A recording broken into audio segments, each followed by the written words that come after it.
Nous sommes à Anvers, l'un des plus grands centres de transaction de diamants du monde. Entre les mains de ces capitaines d'industrie belges passe plus de la moitié de diamants exploités dans tous les pays du monde.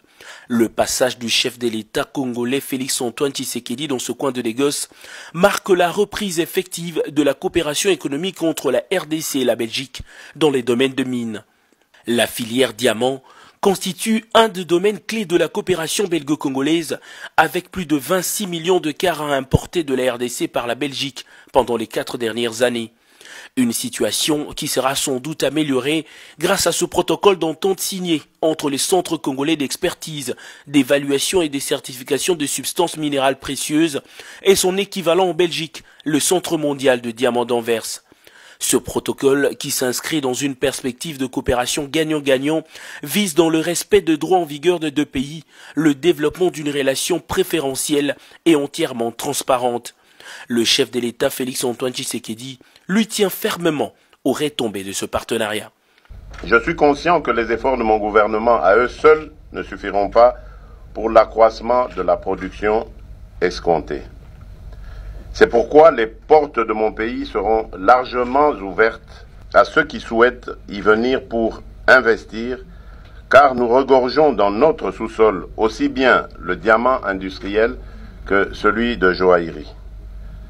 Le développement étant un facteur important de la paix et de la sécurité, nous veillerons strictement sur la traçabilité du diamant afin d'écarter toute éventualité que ces ressources ne soient destinées aux groupes armés et autres mouvements terroristes, conformément aux résolutions pertinentes du Conseil de sécurité des Nations Unies.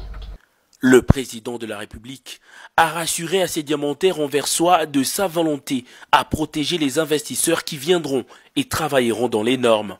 Une autre retombée de la reprise officielle de relations économiques entre la Belgique et la RDC, c'est ce protocole d'accord signé entre le port d'Anvers, considéré comme le premier circuit de transport maritime entre l'Europe et l'Afrique, et la Société congolaise de transport et des ports, SCTP. De ce protocole découleront plusieurs projets de modernisation des ports de Matadi et de Boma. Comme un peu partout où il est passé, le chef de l'État a signé le livret d'or avant de recevoir des symboles de reconnaissance de la part de personnalités et autorités de la ville présentes.